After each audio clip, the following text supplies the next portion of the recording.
नमस्कार, मैं हूं अदिति विश्वकर्मा आपके साथ और आप देख रहे हैं आर्या न्यूज। बुलेटिन की शुरुआत करते हैं इस वक्त की अहम खबरों के साथ। बीजेपी ने प्रधानमंत्री नरेंद्र मोदी, गृह मंत्री अमित शाह, रक्षा मंत्री राजनाथ सिंह और पार्टी अध्यक्ष जेपी नड्डा की उपस्थिति में आगामी लोकसभा चुनाव के लिए अपना घोषणा पत्र, संकल्प पत्र जारी कर दिया है। बीजेपी नेता और रक्षा मंत्री राजनाथ सिंह ने कहा कि मुझे खुशी और संतुष्टि है कि पीएम मोदी के नेतृत्व में हमने देश की जनता से किए गए वादे पूरे किए हैं। अपने संकल्प पत्र के माध्यम से बीजेपी एक स्वाभिमानी और सक्षम भारत का रोड मैप भी प्रस्तुत करती है, जो देश में समाज के हर वर्ग के कल्याण और विकास के प्रति अपनी प्रतिबद्धता प्रस्तुत करता है। वहीं बीजेपी अध्यक्ष जेपी नड्डा ने कहा कि हमारी सरकार ने जम्मू कश्मीर से आर्टिकल 370 हटाया, मुस्लिम बहनों को 3 तलाक से आजादी दिलाई, राम मंदिर को लेकर जो संकल्प लिया था वो पूरा किया। साथ ही उन्होंने कहा कि 2014 में जब प्रधानमंत्री मोदी संसदीय दल के नेता चुने गए, तब उन्होंने कहा था कि हमारी सरकार गरीब, गांव और समाज के अंतिम पायदान पे खड़े व्यक्ति को समर्पित है। उसी को कार्यरूप देते हुए पिछले 10 सालों में प्रधानमंत्री मोदी के नेतृत्व में देश ने इन सारे आयामों को आगे बढ़ाने का काम किया है।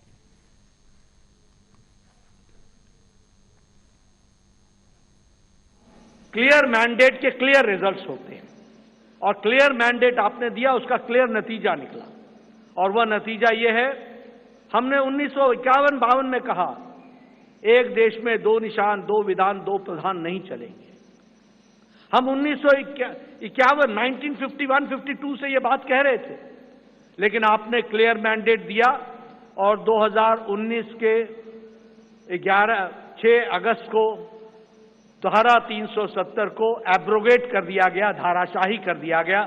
प्रधानमंत्री मोदी जी की इच्छा शक्ति ने उस कार्य को पूरा किया। मुझे याद है कि पालमपुर का प्रस्ताव पारित हुआ था कि हम राम मंदिर बनाने के रास्ते को प्रशस्त करेंगे। ये पालमपुर का रेजोल्यूशन था। हम लोगों को इस बात का गौरव है कि भाजपा अपने संकल्प पत्र के प्रत्येक वादे को पूरा करती है। जो हम कहते हैं वो हम करते हैं। हमारे वर्ड्स, हमारे डीड्स, हमारे कृति और हमारे कथन में कभी कोई अंतर नहीं रहा है। यह बात आज केवल भाजपा के लोग ही नहीं, बल्कि देश के नागरिक भी मानने लगे हैं। यही विश्वसनीयता हमारी सबसे बड़ी ताकत। हम लोगों को इस बात का गौरव है कि भाजपा अपने संकल्प पत्र के प्रत्येक वादे को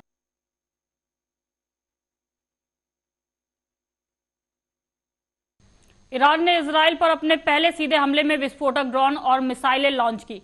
इसके बाद इलाके में तनाव बढ़ गया। स्थिति की गंभीरता को देखते हुए इजराइल में भारतीय दूतावास ने रविवार को वहां रहने वाले अपने नागरिकों के लिए एक एडवाइजरी जारी की है और शांत रहने के साथ साथ स्थानीय अधिकारियों की ओर से जारी सुरक्षा प्रोटोकॉल का पालन करने का आग्रह किया है। दूतावास ने कहा कि ये स्थिति पर करीबी से नजर रखी जा रही है और भारतीय नागरिकों की सुरक्षा सुनिश्चित करने के लिए अधिकारियों और प्रवासी सदस्यों दोनों के संपर्क में है। दूतावास ने अपनी 24/7 हेल्पलाइन भी जारी की है और उन भारतीय नागरिकों से दूतावास में रजिस्ट्रेशन कराने का अनुरोध किया है। जिन्होंने अभी तक ऐसा नहीं किया है, उनसे रजिस्ट्रेशन कराने की अपील की गई है।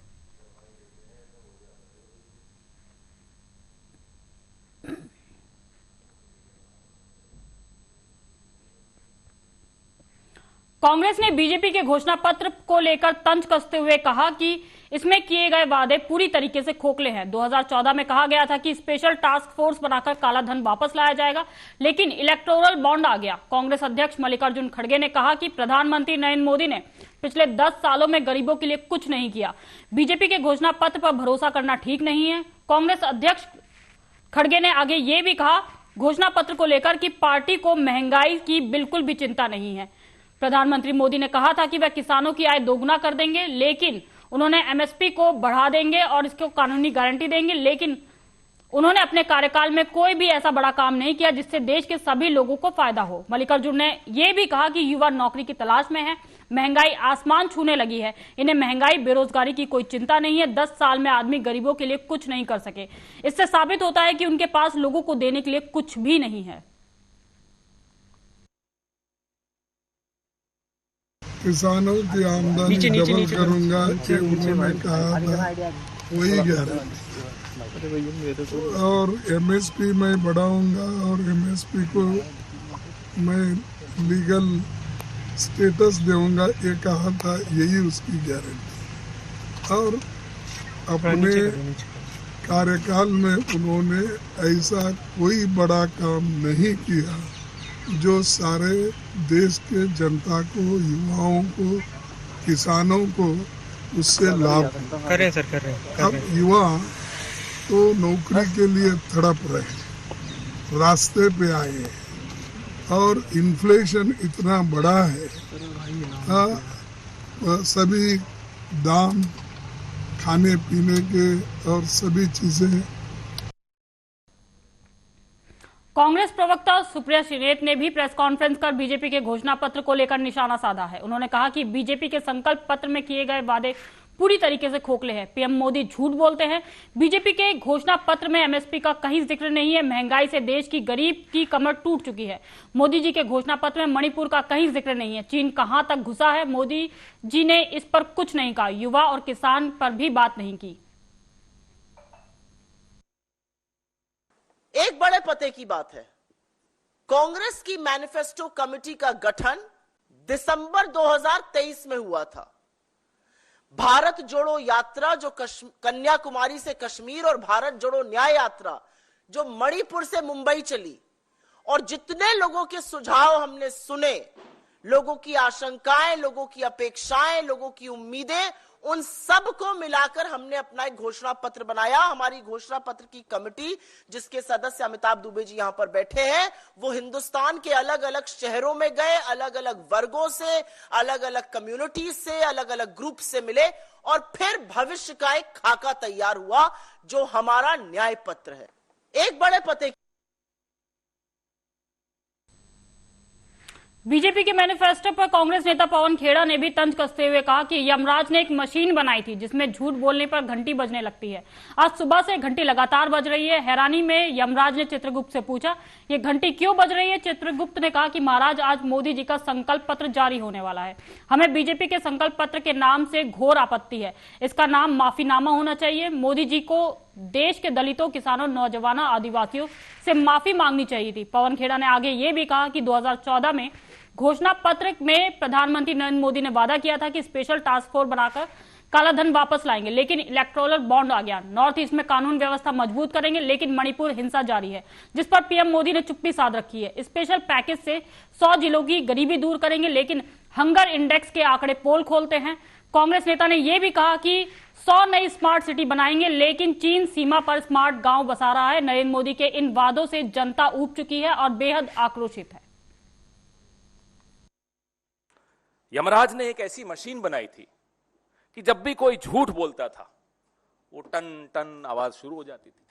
आज सुबह से वो मशीन बंद ही नहीं हो रही, टन टन टन बजे जा रही। तो यमराज बड़े चिंतित हुए। उन्होंने चित्रगुप्त को बुलाया और कहा, चित्रगुप्त, ये बंद क्यों नहीं हो रही? तो चित्रगुप्त ने कहा, महाराज, आज मोदी जी का गारंटी पत्र या संकल्प पत्र जारी होने वाला है। अभी तक बज रही है, आपको डिस्टरबेंस हो रहा होगा, घंटी की आवाज आ रही है। यह स्थिति एक प्रधानमंत्री की हो गई, एक ऐसे नेता की हो गई जो 10 साल से प्रधानमंत्री है। इस संकल्प पत्र या मोदी की गारंटी पत्र, जो भी ये नाम देना चाहें, हमें इस नाम से बड़ी घोर आपत्ति है। इसका नाम माफीनामा होना चाहिए था, और माफीनामे में तो वैसे भी ये एक्सपर्ट है। इन्हें दलितों से माफी मांगनी चाहिए थी, किसानों से माफी मांगनी चाहिए थी, इन्हें नौजवान, जो बेरोजगार नौजवान हैं, उनसे माफी मांगनी चाहिए थी, अग्निवीर के जवानों से माफी मांगनी चाहिए थी, आदिवासियों से माफी मांगनी चाहिए थी, अंकिता भंडारी के परिवार से माफी मांगनी चाहिए थी। यमराज ने एक ऐसी मशीन। लोकसभा चुनाव को लेकर बीजेपी ने अपनी तैयारी शुरू कर दी है। इसके लिए पार्टी ने अब की बार 400 पार का नारा दिया है। इसके साथ ही पार्टी मोदी की गारंटी का भी शोर जोर से मचा रही है।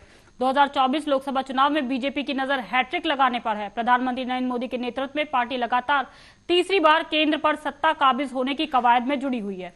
इसी कड़ी में सीहोर जिले के मंडौला में बीजेपी कार्यकर्ताओं की बैठक संपन्न हुई। भाजपा प्रत्याशी आलोक शर्मा, विधायक सुदेश राय की मौजूदगी में चरनाल के गायत्री गार्डन में बैठक ये संपन्न हुई, जिसमें भाजपा कार्यकर्ताओं को जीत का मंत्र दिया गया। कार्यकर्ता सम्मेलन में बड़ी संख्या में क्षेत्र के भाजपा कार्यकर्ता सहित भाजपा नेता भी मौजूद रहे। देखिए, देश में कई राजनीतिक पार्टी हैं, पर भारतीय जनता पार्टी कार्यकर्ता आधारित संगठन है। भारतीय जनता पार्टी सीहोर विधानसभा का कार्यकर्ता हमारा देवतुल्य कार्यकर्ता है। ये भारतीय जनता पार्टी का कार्यकर्ता भारतीय जनता पार्टी की आत्मा है, भारतीय जनता पार्टी की पूंजी है, भारतीय जनता पार्टी की धरोहर है, भारतीय जनता पार्टी की रीढ़ की हड्डी है। आज सीहोर हो या मध्य प्रदेश हो या देश हो, अगर आज भारतीय जनता पार्टी का संगठन खड़ा है तो वे केवल कार्यकर्ताओं की मेहनत और दमखम के ऊपर खड़ा हुआ है। और आज सीहोर विधानसभा ये भारतीय जनता पार्टी का गढ़ है। यहाँ के जो विधायक हैं सुदेश राय जी, इनकी बहुत हंसमुख, मृदुभाषी, मिलनसार यहाँ पे छवि है। देखिए, देश में कई छिंदवाड़ा के अलावा आसपास के क्षेत्र के राजपूत समाज ने इकट्ठा होकर विरोध प्रदर्शन किया है। राजपूत क्षत्रिय समाज और राजपूत करणी सेना ने मिलकर महाराणा प्रताप चौक पर राजकोट, गुजरात से बीजेपी प्रत्याशी पुरुषोत्तम रूपाला के खिलाफ प्रदर्शन किया। राजपूत समाज की मांग है कि बीजेपी प्रत्याशी पुरुषोत्तम रूपाला को भाजपा से निष्कासित किया जाए। उनका कहना था कि रूपाला ने राजपूत समाज की महिलाओं पर अभद्र टिप्पणी की है। भारत माता की जय, भारत माता की जय, वंदे मातरम, वंदे मातरम, सेना में सेना, करनी सेना, सेना में सेना, करनी सेना।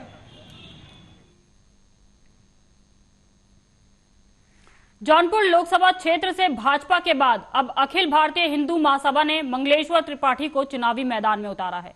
ब्राह्मण बहुल इस लोकसभा से ब्राह्मण प्रत्याशी उतारे जाने से भाजपा उम्मीदवार कृपाशंकर सिंह की मुसीबतें बढ़ सकती हैं। ये जग जाहिर है कि जौनपुर लोकसभा सीट पर ब्राह्मण एक निर्णायक भूमिका में है। अब इस अवसर का उपयोग हिंदू महासभा प्रत्याशी मुन्ना त्रिपाठी कैसे करते हैं, आइए उन्हीं से जानने की कोशिश करते हैं। मैं ब्राह्मण हूं, इस बात का मुझे गर्व है। साथ ही मैं हिंदू हूं। जौनपुर में 3,08,000 मतदाता ब्राह्मण हैं। साथ ही हिंदू समाज का वोट बहुत ही बड़े पैमाने पर है, बहुत बड़ी तादाद में है। और मैं जिस पार्टी संगठन से चुनाव लड़ रहा हूं वह राष्ट्रवादी और हिंदूवादी पार्टी। मैं पूरी तरह से समर्पित होकर के सभी के बीच में जा करके समर्थन मांगने का काम करूंगा। बात का मुझे विश्वास है।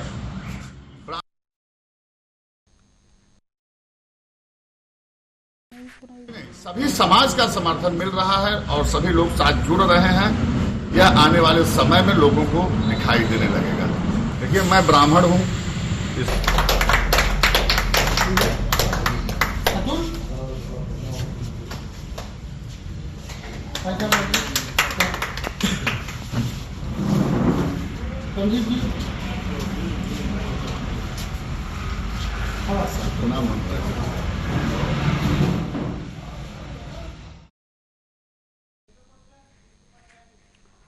तो इस खबर पर अधिक जानकारी के लिए हमारे साथ श्रीश उपाध्याय, कार्यकारी संपादक महाराष्ट्र से जुड़ गए हैं।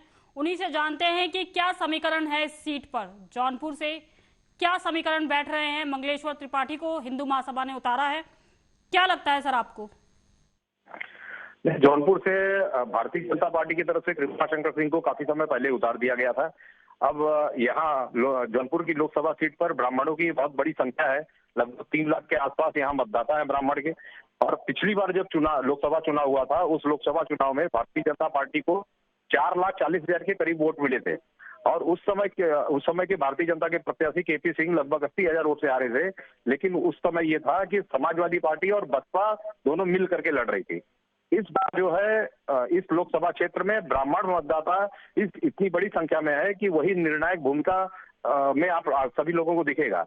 और हिंदू महासभा की तरफ से जैसा कि हम लोगों को अभी मालूम पड़ा है कि मंगलेश्वर त्रिपाठी उर्फ मुन्ना त्रिपाठी जी को उम्मीदवारी दी गई है। और मुन्ना त्रिपाठी ने लगातार लोगों से मिलने जुलने का सिलसिला शुरू कर दिया है। और उनका टारगेटेड वोट है कि वो सीधे सीधे ब्राह्मण गांव में लोगों से जाकर के मिल रहे हैं। कॉर्नर मीटिंग की शुरुआत कर दी है। तो भारतीय जनता पार्टी के लिए, भारतीय जनता पार्टी के उम्मीदवार कृपाशंकर के लिए ये जरूर सरदर्द की बात है कि उनके जो कोर वोटर्स में गिनती की जाती है ब्राह्मण मतदाताओं को, उसमें कहीं ना कहीं सेंधमारी की कोशिश की जा रही है। जी, कितने जो कहते हैं इस समय कितने मतदाता होंगे, कुछ अंदाजा है आपको? ब्राह्मण मतदाता आप बता रहे कि ज्यादा है, वहां पर कितनी संख्या में होंगे? नहीं, यहाँ पर जैसे मुस्लिम मतदाता लगभग 1,80,000 के आसपास है, उतने ही ठाकुर मतदाता है, यादव मतदाता लगभग 2.5 लाख के आसपास है, और सबसे ज्यादा जो है वो ब्राह्मण मतदाता है जो 3 लाख के करीब होते हैं जी। तो इस पूरे चुनावी खेल के दौरान ब्राह्मण मतदाता जो है वो निश्चित तौर पर कहीं न कहीं निर्णायक भूमिका में आने वाले हैं। इस बात की जानकारी सभी पार्टियों को है, और किसी ब्राह्मण के उम्मीदवार बनाए जाने पर यहाँ का जो जातिगत समीकरण है वो लगभग इस ओर इशारा कर देता है कि जो भी कैंडिडेट जिस समुदाय या धर्म का होगा, ज्यादातर उस समुदाय या धर्म के लोग जब वोटिंग करने निकलते हैं तो उनका ध्यान जो होता है वो अपने धर्म वाले या अपने समुदाय के लोगों के उम्मीदवार की तरफ होता है। ये बात भी जग जाहिर है कि भारतीय जनता पार्टी का कोर वोटर ब्राह्मण समुदाय है, जिसका फायदा पिछले चुनाव में भारतीय जनता पार्टी को भले न मिला हो, लेकिन उनका जो मत था, मत के अंदर जो संख्याएं थी, वो संख्या में जबरदस्त बाढ़ आई थी, क्योंकि ब्राह्मण एक तरफा भारतीय जनता पार्टी को वोट किया था। इस बात को समझते हुए हिंदू महासभा ने एक ब्राह्मण कैंडिडेट को भी उम्मीदवारी दी है, और ऐसा अंदेशा लगाया जा रहा है कि इस ब्राह्मण कैंडिडेट से कृपा शंकर को अपने चुनावी तैयारियां करने में, चुनावी लड़ाई करने में काफी तकलीफें आने वाली हैं। जी, मंगलेश्वर त्रिपाठी के बारे में आप कुछ बता सकते हैं कि क्या इनका बैकग्राउंड रहा है? ये मंगलेश्वर त्रिपाठी भी कृपा शंकर सिंह की तरह ही उत्तर प्रदेश से रिलेटेड है, लेकिन उनकी कर्मभूमि, दोनों आदमियों की कर्मभूमि जो है वो मुंबई रही है। दोनों पॉलिटिकली भी मुंबई में ही एक्टिवेट रहे हैं। मंगलेश्वर त्रिपाठी अब शुरुआती तौर पर समाजवादी पार्टी से जुड़े रहे हैं। एक बार जब उत्तर भारतीयों के ऊपर हमला हुआ था तो उसका विरोध किए थे, तो मनसे की तरफ से उनको मारा पीटा भी गया था। तो ऐसे कई 2-3 चीजों के अंदर काफी एक्टिव होने के कारण, और सामाजिक तौर पे भी मुंबई में काफी एक्टिव है, लोगों के बीच उनके संबंध है, तो उसकी वजह से मुंबई के लोग तो उनको अच्छी तरह जानते हैं। लेकिन उनके लिए निगेटिव बात यह है कि जौनपुर में उनको उतना लोग नहीं जानते हैं जिस स्तर पे लोग कृपा शंकर सिंह को जानते हैं। जी, तो क्या कुछ इनके सामने चुनौतियां रहेंगी सीट को जीतने के लिए?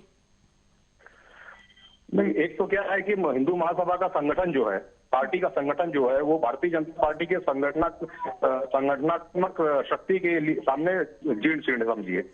और उसके अलावा कृपा शंकर सिंह जिस लेवल पर, जिस स्तर पर लोगों के साथ जुड़ करके और लोगों को अपने साथ जोड़ करके धन बल का उपयोग कर सकते हैं, उस धन बल में भी कहीं न कहीं मुन्ना त्रिपाठी कमजोर नजर आ रहे हैं। जी, बहुत बहुत शुक्रिया आपकी इस तमाम जानकारी के लिए।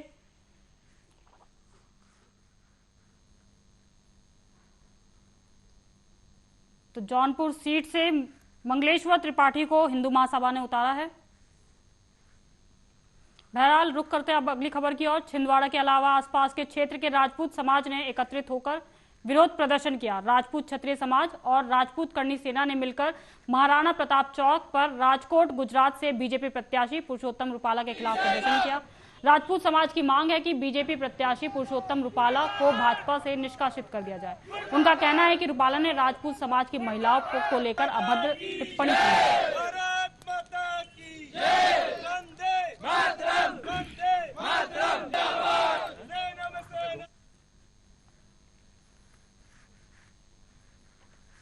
बहरहाल अभी के इस बुलेटिन में बस इतना ही। देश दुनिया की तमाम खबरों के लिए आप देखते रहें आर्या न्यूज।